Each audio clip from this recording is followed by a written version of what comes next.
Good morning students. आज हम सीखने वाले हैं कुछ बेसिक 4 लॉ जो हमें बहुत इंपॉर्टेंट है हमारे चैप्टर में, जो कि चल रहा है mechanical properties of solid.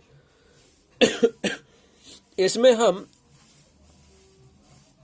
Elasticity property पे डिस्कस कर रहे थे। तो इसके पहले हमने लेक्चर में सीखा था कि सर एक्चुअली स्ट्रेस क्या है और स्ट्रेन क्या है ना। इसमें हमने पहले लॉन्गिट्यूडनल देखा, फिर volumetric strain sorry volumetric stress और स्ट्रेन के बारे में देखा। इसके बाद हमने शेयरिंग स्ट्रेस और शेयरिंग स्ट्रेन के बारे में पढ़ा था। अब इन्हीं कुछ स्ट्रेस और स्ट्रेन के टाइप पे डिपेंड है हमारे कुछ 4 मॉड्यूल्स, और हम जिसे 4 लॉ बोल सकते हैं। ठीक है। सो इसमें से पहला हमें हुक्स लॉ क्या बताता है। हुक्स लॉ क्या है? तो हुक्स लॉ सर एक रेशो है। ठीक है। हुक्स लॉ क्या है? तो हुक्स लॉ एक रेशो है 2 वैल्यू के बीच में, और ये वैल्यू कौन सी है? तो ये वैल्यू है सर स्ट्रेस एंड स्ट्रेन, है ना। अगर जैसे हमारे पास कोई ऑब्जेक्ट है, समझो ये ऑब्जेक्ट है, ये जिसका कुछ लेंथ L है टोटल, और जब मैं इस पे फोर्स अप्लाई कर रहा हूं, इधर अगर मैं फोर्स अप्लाई करता हूं तो ये आफ्टर सम टाइम कुछ थोड़ा स्ट्रेच हो जाता है, करेक्ट, जिसको हम डेल L बोलते हैं। ठीक है। और हम इसी को, ये जो चेंज हुआ इसमें, है ना, ये जो चेंज हुआ, चेंज इन पहले small change upon original length, ये जो आता है, ये क्या होता है? ये रेशो मतलब क्या होता है हमारा, है ना, ये पढ़ा था ना हमने। ये रेशो मतलब क्या होता है? ये स्ट्रेन होता है, करेक्ट। और जब ये चेंज हुआ, इसके साथ साथ कुछ ना कुछ इसके एरिया में भी चेंज हुआ होगा। क्रॉस सेक्शनल एरिया जो है इसका, इसमें भी चेंज हुआ होगा। सो चेंज इन कुछ हमने जो फोर्स अप्लाई किया, applied force upon change in area, ये जो रेशो है, ये रेशो हमें क्या बताता है? ये हमें बताता है स्ट्रेस, इस पे अप्लाई होने वाला स्ट्रेस। तो इसमें हमें स्ट्रेस और स्ट्रेन दोनों देख लिया। अब हुक्स लॉ क्या है? तो हुक्स लॉ कहता है कि ये जो है, इसमें जो स्ट्रेस होता है सर, जो स्ट्रेस होगा इस बॉडी में अप्लाई होने वाला, जो भी हमने फोर्स अप्लाई किया ना, यहां पे जो फोर्स अप्लाई किया तो बॉडी ज्यादा खिंच गई, इसकी वजह से जो भी स्ट्रेस क्रिएट हुआ वो डायरेक्टली प्रोपोर्शनल होगा सर, किसके साथ? वो डायरेक्टली प्रोपोर्शनल होगा स्ट्रेन के साथ, है ना। वो डायरेक्टली प्रोपोर्शनल होगा स्ट्रेन के साथ। मतलब स्ट्रेस बढ़ा, ऑब्वियसली बात है सर, अगर स्ट्रेन बढ़ता है, इसका लेंथ लंबा होता है, तो ऑब्वियसली इसके साथ साथ इसका एरिया भी बढ़ा। और एरिया बढ़ा, क्यों बढ़ा? क्योंकि हमने यहां पे फोर्स बढ़ाया। जितना फोर्स बढ़ाओगे उतना लेंथ बढ़ेगी, उसके साथ साथ एरिया भी बढ़ेगा। मतलब ये दोनों वैल्यू कैसी रहेंगी? दोनों वैल्यू कैसी है? तो डायरेक्टली प्रोपोर्शनल है ना। तो ये रेशियो बताता है। सो हम यहां पे ऐसा लिख सकते हैं, स्ट्रेस इक्वल टू जो भी इसका कांस्टेंट टर्म पाएगा, अपॉन में ये स्ट्रेन इधर चला जाएगा, अपॉन में स्ट्रेन इधर चला जाएगा। तो ये हमें हुक्स लॉ मिलता है। अब सॉरी, अब इसके बाद सर क्या है? तो हुक्स लॉ के अंदर, है ना, हुक्स लॉ के बाद भी हमें 3 अलग अलग मॉड्यूल सीखने हैं, जो है यंग्स मॉड्यूल, इसके बाद है हमारा bulk module and module of rigidity. ऐसे 3 हमें अलग अलग मॉड्यूल सीखना है। अब ये तीनों मॉड्यूल क्या कहते हैं? देखो बहुत इजी चीज है। अगर आपको इसके पहले का लेक्चर ध्यान में है कि सर लॉन्गिट्यूडनल स्ट्रेस और स्ट्रेन क्या है, वॉल्यूम स्ट्रेस और स्ट्रेन क्या है, और शेयरिंग स्ट्रेस और स्ट्रेन क्या है, अगर वो लेक्चर अच्छे से आपने कर लिया है तो ये बहुत इजीली समझ में आ जाएगा। तो देखो यंग्स मॉड्यूल में क्या कहा गया है कि sir Young's modulus is a ratio of longitudinal stress to the longitudinal strain, है ना। ये रेशियो है किसका? तो ये रेशियो है sir longitudinal stress to the longitudinal strain का, ये सर रेशियो है, करेक्ट। जैसा देखो इन्होंने यहां पे एक हमें एग्जांपल दिया है कि consider a metal wire of a length having a radius r suspended from a rigid support. समझो यहां पे मैंने एक रिजिड सपोर्ट है ऊपर, और यहां पे ना एक वायर लगा के रख दिया है, ठीक है, जिसका कुछ रेडियस होगा अंदर, इस तरीके से। ठीक है। अब हमने क्या किया? इसको फोर्स अप्लाई किया, नीचे खींचा है, ठीक है, नीचे खींचा तो इसका एरिया थोड़ा सा बढ़ जाएगा ना, ये वायर जो है ये थोड़ा सा क्या हो जाएगा, बढ़ जाएगा, मतलब ये इसकी ओरिजिनल लेंथ हो गई, ये इसकी थोड़ी बड़ी हुई लेंथ हो गई। ठीक है, यहाँ पे इन्होंने क्या लिया है वही लेते हैं, इन्होंने ये ओरिजिनल लेंथ को कैपिटल एल लिया है, स्मॉल छोटी सी जो लेंथ बड़ी है उसको स्मॉल एल लिया है। ठीक है, तो यहाँ पे पहले तो क्या है, रेशियो ऑफ लॉन्गिट्यूडनल स्ट्रेस और लॉन्गिट्यूडनल स्ट्रेन। तो पहले हम लॉन्गिट्यूडनल स्ट्रेन के बारे में बात करते हैं। तो लॉन्गिट्यूडनल स्ट्रेन क्या है, लॉन्गिट्यूडनल स्ट्रेन क्या है, लॉन्गिट्यूडनल स्ट्रेन एक तो change in length, change in length है ना, change in length upon original length.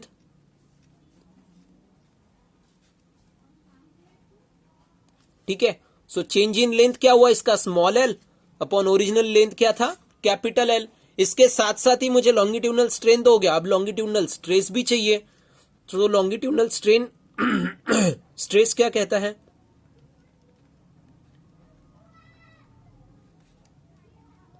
तभी थोड़ी ठीक ना होने की वजह से मेरा आवाज ठीक नहीं आएगा आपको, गले में थोड़ा प्रॉब्लम हो रहा है।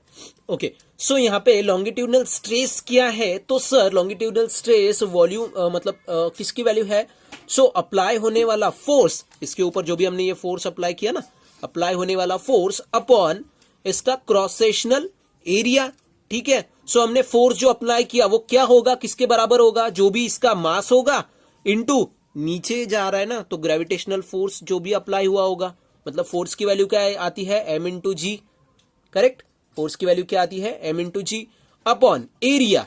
राउंड शेप है तो एरिया क्या होगा सर, ऑब्वियसली सर्कल का एरिया क्या होता है, pi R square. So area क्या आएगा, पाई आर स्क्वायर आएगा। करेक्ट, पाई आर स्क्वायर आएगा। अब हमें क्या करना है, Young's modulus which is denoted by Y, है ना, Young's modulus which is denoted by Y. तो यंग्स मॉड्यूल क्या कहता है, ये रेशियो है किसका किसका, लॉन्गिट्यूडनल स्ट्रेस का, लॉन्गिट्यूडनल स्ट्रेस, एक minute sorry, upon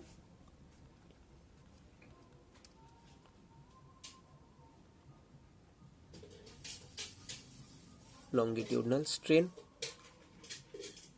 so longitudinal stress की वैल्यू क्या आई हमारी, M G upon pi R square upon strain की क्या है, L upon small L upon L. So हम इसको अगर लिख लेंगे तो क्या हो जाएगा, एम जी ऊपर आएगा, नीचे क्या जाएगा, पाई आर स्क्वेयर, और इसका स्मॉल एल पहले से ही नीचे है तो स्मॉल एल नीचे रहेगा और ये ऊपर चला जाएगा। तो ये आएगा हमारा यंग्स मॉड्यूल का वैल्यू, है ना, ये आ गया यंग्स मॉड्यूल का इक्वेशन हमारा। ठीक है, यंग्स मॉड्यूल के लिए इक्वेशन मिल गया। अब सेम इसके ऊपर दो एग्जांपल आपको दिए हुए हैं, एग्जांपल नंबर 6.1 एंड 6.2। ये आपको ट्राई करना है, नहीं आया तो मैं ऑब्वियसली मैं ये आपको एक्सप्लेन करूंगा ही। ओके, देन इसके बाद है बल्क मॉड्यूल। ठीक है, इसके बाद है बल्क मॉड्यूल। अब ये bulk module which is denoted by K, ये क्या कहता है, तो bulk modulus define it is the ratio of volume stress to the volume strain. ठीक है, बल्क मॉड्यूल क्या है, अब इसमें बल्क मॉड्यूल में क्या कहा जाता है कि समझो यहां पे मेरे पास एक स्पीयर है। ठीक है, ठीक है, स्पीयर है। ठीक है, ये उसका कुछ सेंटर है। ठीक है, अब देखो बल्क मॉड्यूल क्या है, तो पहले ये देख लो, bulk module is define it is the ratio of volume stress to the volume strain and bulk module which is denoted by K. तो ये क्या है, रेशियो है किसका किसका, volume stress volume stress upon volume strain का। ठीक है, अब वॉल्यूम स्ट्रेस और वॉल्यूम स्ट्रेस कैसे निकालना है ये तो आपको पहले से पता है ना, ये मतलब कुछ बताने वाली चीज नहीं है, आई होप सो। ठीक है, तो वॉल्यूम स्ट्रेस क्या है, वॉल्यूम स्ट्रेस क्या है, हम स्ट्रेस को कैसे डिफाइन किए थे इसके पहले भी, स्ट्रेस कैसे डिफाइन किए थे, स्ट्रेस कैसा है, जो हमारा स्ट्रेस होता है, स्ट्रेस वो किसके बराबर होता है, एक तो इसके ऊपर अप्लाई होने वाला फोर्स अपॉन उसका क्रॉस सेक्शनल एरिया, जो एरिया चेंज हुआ। और ये कब होगा, जब मैं इसके ऊपर कुछ फोर्स अप्लाई करूंगा स्फीयर पे, है ना। तो क्या हुआ, चेंज इन वॉल्यूम, है ना, चेंज इन वॉल्यूम। ये क्या हो जाएगा, पूरी तरफ से अगर मैं प्रेशर अप्लाई करता हूं तो ये क्या हो जाएगा, चीज थोड़ी सी छोटी हो जाएगी, है ना। बट एक चीज हमें ध्यान में रखना है कि सर हम जब भी वॉल्यूमेट्रिक स्ट्रेन और वॉल्यूम स्ट्रेन, स्ट्रेस और स्ट्रेन पढ़ते हैं वॉल्यूम वाला, उसमें सिर्फ वॉल्यूम कम हुआ, है ना, शेप एंड साइज चेंज हुआ क्या, नहीं, ये पहले भी सर्कल ही था, अभी भी सर्कल ही है, स्फीयर ही है, ठीक है। तो यहां पे स्ट्रेस को डिनोट किया जाता है डी ऑफ पी से, मतलब D of P Q derivative of इसका शेप, ठीक है, छोटा सा ही चेंज हुआ, थोड़ा सा ही चेंज हुआ है, इसलिए डीपी लिया जाता है स्ट्रेस को। और स्ट्रेन को, और स्ट्रेन क्या होता है, स्ट्रेन क्या होता है, ओरिजिनल वॉल्यूम, पहले ओरिजिनल जो था उसका original volume upon, original volume upon change, जो चेंज हुआ है, गलत हुआ क्या, हाँ सॉरी, स्ट्रेन का ये नहीं है, स्ट्रेन क्या है, उल्टा लिख लिया मैंने। स्ट्रेन इज इक्वल टू होता है change in volume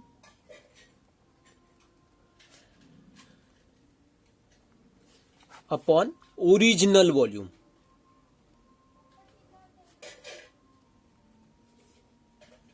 change in volume upon original volume. तो इसी को मैं लिख सकता हूं ना, चेंज इन वॉल्यूम क्या हुआ, थोड़ा सा ही चेंज हुआ है, बहुत बड़ा चेंज हुआ है क्या, कुछ बहुत बड़ा चेंज हुआ है क्या, नहीं, थोड़ा सा ही चेंज हुआ है। So D of V upon, है ना, D of V upon original volume जो था उसका वी, ओरिजिनल वॉल्यूम क्या था वी, और जो छोटा सा चेंज हुआ है डी ऑफ वी, ठीक है, इसका रेशो। तो वॉल्यूम स्ट्रेस क्या आता है मेरा, D of V upon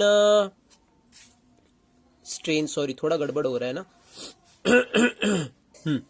so पहले तो वॉल्यूम स्ट्रेस और वॉल्यूम स्ट्रेन का रेशो क्या है हमारा, बल्क मॉड्यूल, ठीक है। तो वॉल्यूम स्ट्रेस क्या आया हमारा, वॉल्यूम स्ट्रेस आया डीपी अपॉन वॉल्यूम स्ट्रेन क्या आया, DV upon DV, sorry V, DV upon V. तो इसका इक्वेशन क्या बन जाएगा, इसका इक्वेशन बन जाता है sir DP into V upon DV, मतलब ये चेंज इन एरिया इसका, है ना, change in area with force, then change in volume, है ना, चेंज इन वॉल्यूम, और ये v जो है ये है ओरिजिनल वॉल्यूम, ठीक है। यहां पे लिख लेता हूं मैं, जो v है मेरा ये ओरिजिनल वॉल्यूम है, ठीक है। देन मेरा dv जो है वो है मेरा चेंज इन वॉल्यूम,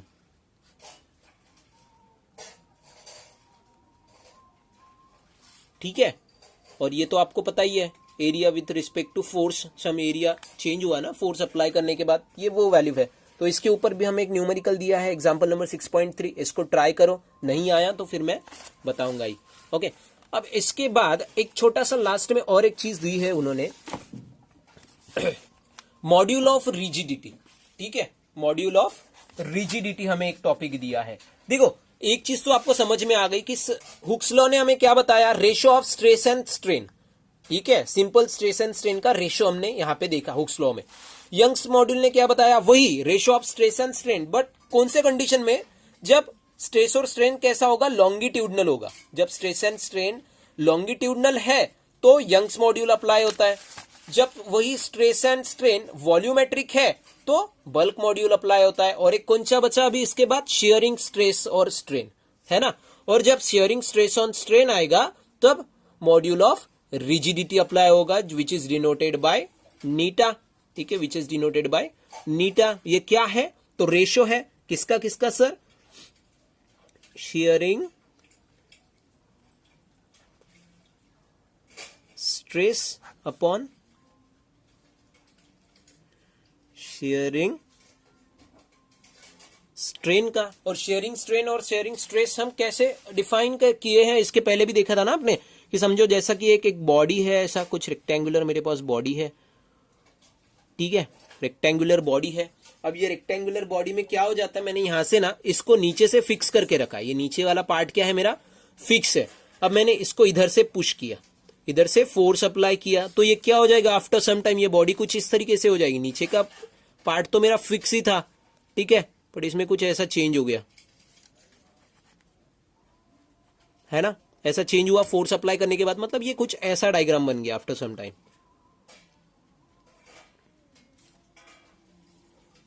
देखा जाए तो इसका वॉल्यूम सेम है ना, इसका वॉल्यूम सेम है, बस शेप चेंज हुआ। इसमें शेप सेम था, वॉल्यूम चेंज हुआ था। ये दोनों थोड़ा सा सिर्फ सेम ही है। इसमें क्या है, वॉल्यूम चेंज है, शेप कांस्टेंट है।